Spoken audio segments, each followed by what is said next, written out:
तब तक अचानक एक काली सी छाया ने उन्हें धक्का दिया, फिर पकड़कर अंदर खींच लिया। खिड़कियां बंद हो गईं।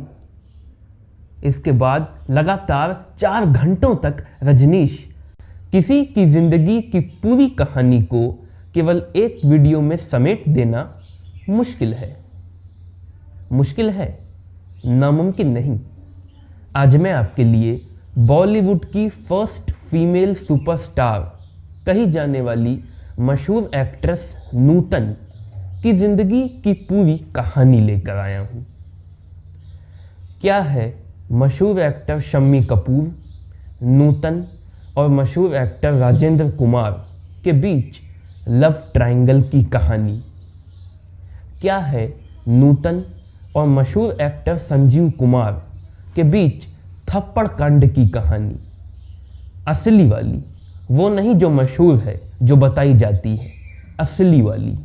मरने के बाद क्या है नूतन की भटकती आत्मा और अपनी माँ और पति से उनके भयंकर बदला लेने की रहस्यमयी कहानी? ऐसे तमाम बेहद ही दिलचस्प सवालों के जवाब आपको मिलेंगे सिर्फ इस एक वीडियो में। तो चलिए शुरू से शुरुआत करते हैं। नूतन का जन्म 4 जून सन 1936 को बम्बई में हुआ, एक बेहद ही फिल्मी परिवार में। उनके पिताजी कुमार सेन समर्थ एक राइटर और फिल्म डायरेक्टर थे। उनकी माँ शोभना समर्थ उस ज़माने की बड़ी ही उम्दा अदाकारा थीं। नूतन की 2 छोटी बहनें थीं, तनुजा और चतुरा। सबसे छोटे भाई जयदीप के इस दुनिया में आने से पहले ही उनकी माँ और पिताजी का रिश्ता टूट गया। इस घटना का छोटी सी नूतन के बालमन पर बहुत गहरा असर पड़ा। नूतन ने पंचगनी के सेंट जोसेफ्स कॉन्वेंट स्कूल से पढ़ाई की। बचपन से ही नूतन सांवली, दुबली पतली, ऊपर से लंबी थी, इसीलिए आसपास के बहुत से लोग उन्हें खूबसूरत नहीं मानते थे। एक बार तो उनकी माँ की एक सहेली ने मुंह पे कह दिया, शोभना बुरा न मानना, मगर तुम्हारी ये बेटी बहुत बदसूरत है। उस दिन नूतन बहुत रोईं। तब उनकी माँ शोभना ने उन्हें ढांढस बंधाते हुए कहा कि इसे एक कॉम्प्लीमेंट की तरह ले। एक बत्तख बड़ी होकर खूबसूरत हंसनी बन जाती है। आज वो बदसूरत है, इसका मतलब कल वो पक्का खूबसूरत बन जाएंगी। नूतन को इससे बहुत ढांढस मिला। जब नूतन 9 साल की थीं, तब उन्होंने जिंदगी में पहली बार एक फिल्म में काम किया था। नाम था नल दमयंती, जिसे उनके पिता कुमार सेन समर्थ बना रहे थे। मगर उनसे रिश्ता टूटने के बाद नूतन को एक अच्छी फिल्म एक्ट्रेस बनाने का जिम्मा उनकी माँ शोभना ने अपने कंधों पर ले लिया और साल 1950 में अपनी प्रोड्यूस की हुई फिल्म हमारी बेटी से अपनी खुद की 14 साल की बेटी नूतन को लॉन्च किया। हमारी बेटी कुछ खास हिट नहीं हुई, मगर नूतन की परफॉर्मेंस ध्यान खींचने लायक थी। इसके बाद नूतन ने और 3 शबाब, हम लोग और नगीना फिल्मों में काम किया। नूतन नगीना फिल्म का ही एक अजीब किस्सा बताती हैं। नगीना का जब प्रीमियर हुआ तो नूतन भी देखने के लिए थिएटर में पहुंची, मगर थिएटर के वॉचमैन ने उन्हें बाहर ही रोक दिया। दरअसल उस वक्त नियम था कि 18 साल से कम उम्र के लोग जिन फिल्मों को ए सर्टिफिकेट मिला हो उनको नहीं देख सकते, और नगीना को ए सर्टिफिकेट मिला था। नूतन ने लाख समझाया कि वो उस फिल्म की एक्ट्रेस हैं, मगर वॉचमैन नहीं ही माना। वैसे पर्सनली मुझे ये समझ में नहीं आया, 18 साल से कम उम्र की बच्ची एक सर्टिफिकेट वाली फिल्म देख नहीं सकती, लेकिन काम कर सकती है। बहरहाल ये तीनों फिल्में फ्लॉप हो गईं। इसके बाद नूतन की मां शोभना ने नूतन को जकार्ता के ला चैटलिन फिनिशिंग स्कूल में भेज दिया पढ़ाई के लिए। नूतन 1 साल तक वहीं रही। 1 साल बाद उन्होंने अपनी कुछ तस्वीरें अपनी माँ के पास भेजी तो उन्होंने देखा कि नूतन पूरी तरह से बदल चुकी हैं, पहले जैसी रही नहीं, ग्रूम्ड हो चुकी हैं। उन्होंने फ़ौरन नूतन को वापस बम्बई बुला लिया। जैसे ही नूतन फिर से बम्बई आई, उन्हें फिर से एक फ़िल्म का ऑफ़र मिला। फिल्म का नाम था सीमा। इस फिल्म में उनके साथ बलराज साहनी थे। नूतन ने इस फिल्म में काम किया। साल 1955 में सीमा रिलीज़ हुई और ज़बरदस्त हिट हुई। इस फिल्म में नूतन के काम की भूरी भूरी प्रशंसा की गई। वही लोग, वही रिश्तेदार, वही सहेली जो नूतन के मुंह पर उनको बदसूरत कह रही थी, बुरा कह रही थी, अब नूतन को पलकों पर बिठा रही थी। फिल्म सीमा में अपनी दमदार परफॉर्मेंस के लिए नूतन को बेस्ट एक्ट्रेस का फिल्म फेयर अवार्ड मिला। फिर तो नूतन ने पीछे मुड़कर नहीं देखा। इसके बाद नूतन ने हीर, बारिश, लाइट हाउस, बसंत, छबीली, कभी अंधेरा कभी उजाला, जिंदगी और तूफान, सूरज और चांद, समझौता और अनाड़ी जैसी कई हिट फिल्मों में काम किया। जैसे ही नूतन की ये छवि बनने लगी कि वो एक सीरियस ट्रेजिक रोल वाली एक्ट्रेस हैं, नूतन ने फिल्म पेइंग गेस्ट में एक लाइट कॉमेडी हल्का फुल्का किरदार निभाकर अपनी इस छवि को तोड़ दिया। जैसे ही नूतन की ये छवि बनने लगी कि वो एक ट्रेडिशनल एक्ट्रेस हैं, तैसे ही नूतन ने फिल्म दिल्ली का ठग में स्विम सूट पहनकर अपनी इस छवि को तोड़ दिया। बहुत कम लोग जानते हैं कि मशहूर एक्टर शम्मी कपूर और नूतन बचपन से ही बहुत अच्छे दोस्त थे। धीरे धीरे बचपन की ये दोस्ती मोहब्बत में बदल गई। शम्मी और नूतन एक दूसरे से शादी करना चाहते थे, मगर नूतन की माँ शोभना को ये पसंद ही नहीं था। उन्होंने इस रिश्ते से इनकार कर दिया। ठीक इसी वक्त मशहूर एक्टर राजेंद्र कुमार भी नूतन को बहुत पसंद करते थे। वो भी नूतन से शादी करना चाहते थे। उन्होंने नूतन की माँ से नूतन का हाथ भी मांगा। फिर नूतन की माँ ने नूतन का हाथ तो दिया नहीं, उल्टा जुबली कुमार को जमकर जलील कर दिया। साल 1959 में नूतन ने शादी की राजेश बहल से, जो इंडियन नेवी में लेफ्टिनेंट कमांडर थे। नूतन की शादी कैसे हुई, इस बारे में कहीं कोई जानकारी नहीं मिलती, न नूतन खुद बताती हैं। हाँ, नूतन को जानने वाले करीबी कहते हैं कि ये अरेंज मैरिज थी, जो उनकी माँ शोभना की पसंद से हुई थी। राजेश से शादी के कुछ दिनों पहले ही नूतन की फिल्म सुजाता रिलीज हुई थी। ज़बरदस्त हिट। इस फिल्म के लिए नूतन को अपने करियर का दूसरा film fair for best actress award मिला। साल 1960 में जब नूतन प्रेग्नेंट थी, तब उनकी फिल्म सुजाता के डायरेक्टर बिमल रॉय उनके पास बंदनी फिल्म की मुख्य भूमिका का ऑफर लेके पहुंचे, लेकिन नूतन ने इनकार कर दिया।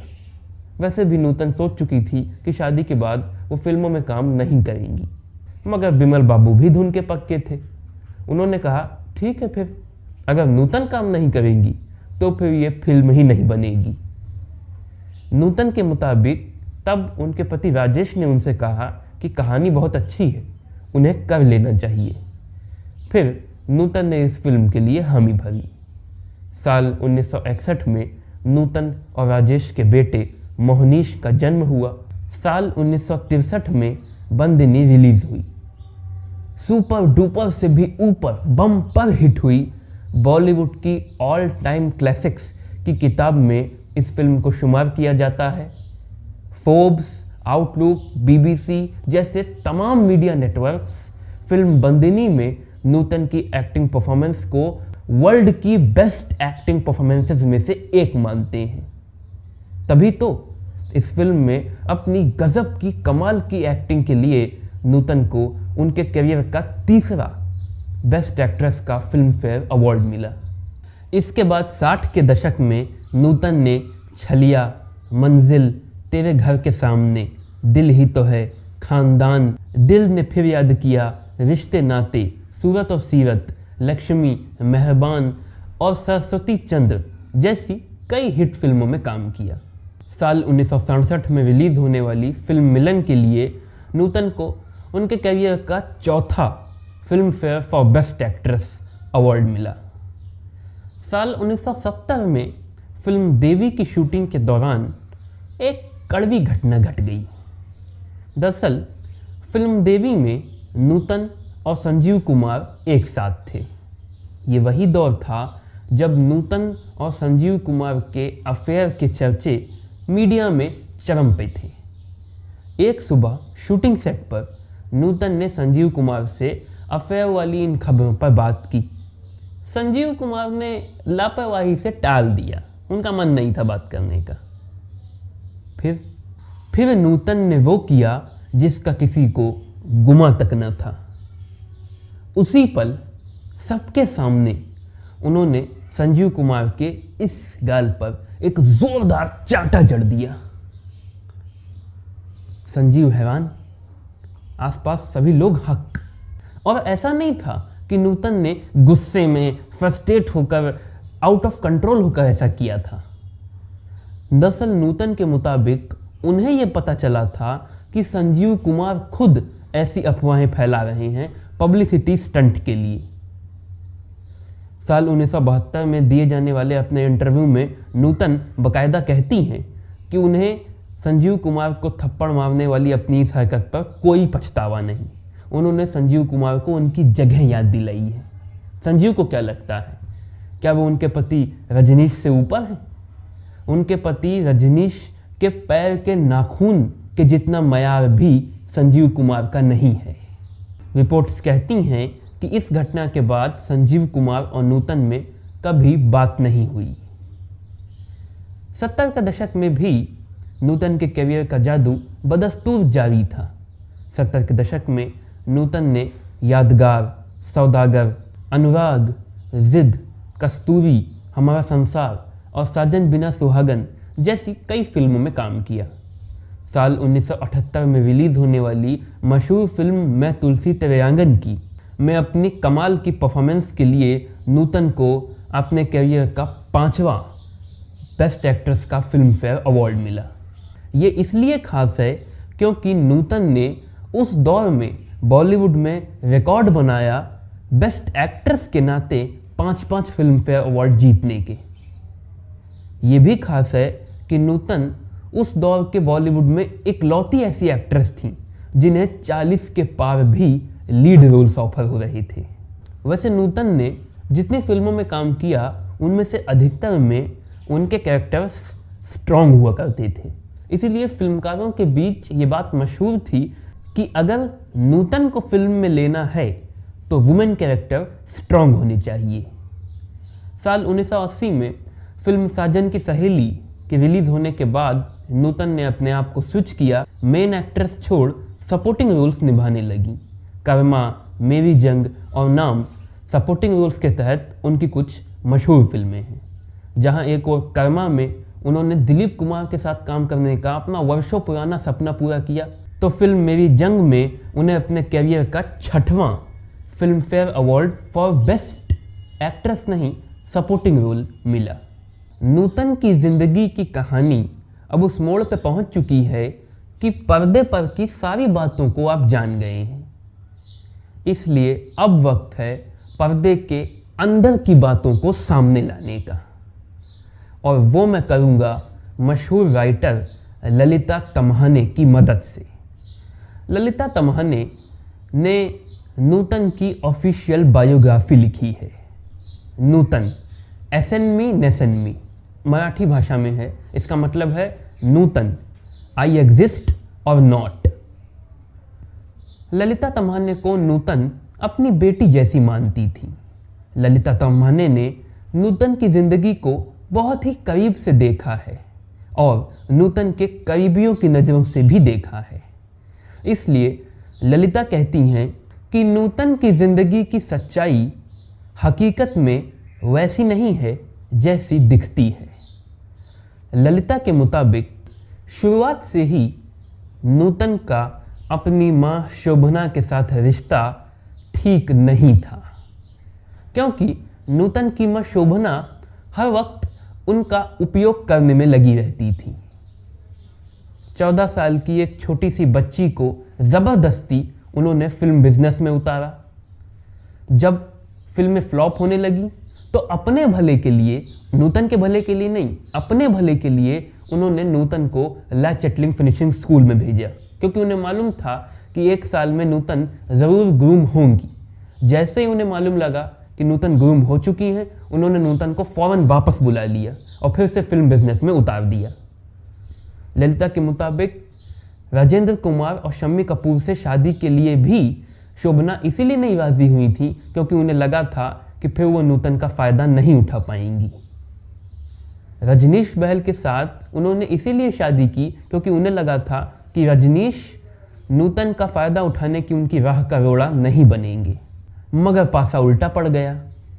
रजनीश ने नूतन को अपनी माँ के लिए सचेत कर दिया। फिर नूतन और उनकी माँ शोभना के बीच फंड्स मैनेजमेंट और इनकम टैक्स के मसले को लेकर विवाद हो गया। नूतन ने अपनी माँ शोभना पर यह आरोप लगाया कि उन्होंने उनके साथ पैसों का फ्रॉड किया है। इसके बाद दोनों के बीच दुश्मनी हो गई। आलम यह हो गया कि 20 साल तक, 2 दशक तक उन दोनों ने एक दूसरे का मुंह नहीं देखा। हालत ये थी कि एक बार नूतन को किसी काम से चेन्नई जाना था। नूतन फ्लाइट में जैसे ही एंटर की, उन्होंने देखा शोभना भी उसी फ्लाइट में है। वो उतर गई, उस प्लेन से नहीं गई। 1983-84 में इस केस का सेटलमेंट हुआ, जहां शोभना को नूतन को पैसे देने पड़े। रजनीश ने नूतन को उनकी माँ के लिए सचेत किया था। इसका मतलब ये नहीं था कि रजनीश बहुत बड़े देवदूत थे। ललिता के मुताबिक नूतन की शादीशुदा जिंदगी में तमाम मुश्किलातें थीं, बहुत सी समस्याएं थीं, मगर वो किसी को कुछ बताती नहीं थी। रजनीश उन्हें बहुत परेशान किया करते थे। उनकी कई दोस्तों के साथ रजनीश ने इतनी बदतमीजियां की थी कि उन्होंने नूतन से व्यवहार खत्म कर दिया था। इसका नूतन को बहुत दुख था। हर वक्त नूतन को कंट्रोल करने की कोशिश करते रहते थे। जो मैंने संजीव कुमार के साथ नूतन का थप्पड़ कांड सुनाया ना, कहते हैं कि नूतन वो करना नहीं चाहती थी, मगर रजनीश के दबाव में उन्होंने ये हरकत की। फिर उस वाले इंटरव्यू में वो बयान दिया और संजीव कुमार के साथ ज़िंदगी भर संबंध बिगाड़ लिया। ललिता के मुताबिक इतना कुछ सहते रहने और ज़िंदगी से निराश होने के कारण नूतन बहुत आध्यात्मिक और धार्मिक हो गई थी। सत्संगों में जाती, मंदिरों में वक्त बिताती, भजन लिखती, कंपोज करती, गाती। ललिता कहती हैं कि कई बार रात को 1:45, 2, 2:30 बजे वो ललिता को फ़ोन लगा देती और उनसे कहती कि उन्होंने अपना एक नया भजन लिखा है, सुनाएं। और फिर ललिता की बात सुने बगैर उन्हें सुनाने लगती। मशहूर एक्टर देवानंद ने ललिता से एक सीक्रेट इंटरव्यू में कहा था कि नूतन के 2 रूप थे, एक बाहरी, एक अंदरूनी। बाहर वाला बनावटी था, अंदर वाला वास्तविक था। बाहर से वो जितना हंसती दिखे, खुश दिखे, अंदर से उतना ही उदास, निराश और नाखुश रहती। देवानंद ने कहा कि नूतन के दिल में दुख की एक गहरी लकीर थी, बहुत दर्द पला हुआ था। और इस सब का नतीजा क्या हुआ? साल 1990 में एक दिन अचानक नूतन को महसूस हुआ कि उनकी काख में कुछ जैसे किसी ने काटा। डॉक्टर ने बताया ये ब्रेस्ट कैंसर के संकेत हैं। ललिता के मुताबिक नूतन बहुत खुश हो गई। नूतन ने उनसे कहा, अब मैं मुक्त हो जाऊंगी, अच्छी बात है, मेरे पास वक्त बहुत ही कम है। साल 1989 में रिलीज होने वाली फिल्म कानून अपना अपना नूतन की ज़िंदगी की आखिरी फिल्म बन गई, क्योंकि 21 फरवरी सन 1991 को नूतन का निधन हो गया। ललिता के मुताबिक उस दिन उन्हें इतना दुख हुआ जितना ना उससे पहले ज़िंदगी में हुआ था, ना उसके बाद आज तक हुआ है। लेकिन ललिता को हैरानी तो इस बात की थी कि नूतन की माँ शोभना को ज़रा भी दुख नहीं हुआ। ये बात शोभना ने खुद ललिता को बताई। शोभना अंतिम संस्कार के बाद रोज़ाना की ही तरह घर पहुंच आदतन नौकर से बोली, ज़रा ताज़ा और स्वादिष्ट खाना खिला दो। ललिता के मुताबिक शोभना ने उनसे कहा कि नूतन चाहती तो और जी सकती थी, उनकी हालत इतनी भी बुरी नहीं थी। अगर वो ख्याल करती तो और सालों तक जीती, मगर उनमें जीने की इच्छा ही नहीं थी, वो जीना ही नहीं चाहती थी। उन्होंने खुद ही को मार लिया।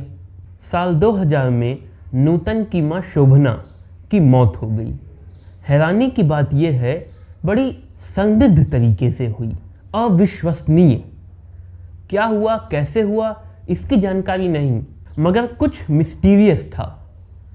ऐसा ही कुछ साल 2004 में नूतन के पति रजनीश के साथ भी हुआ, जब उनके अपार्टमेंट में आग लग गई और वो उसमें फंस गई।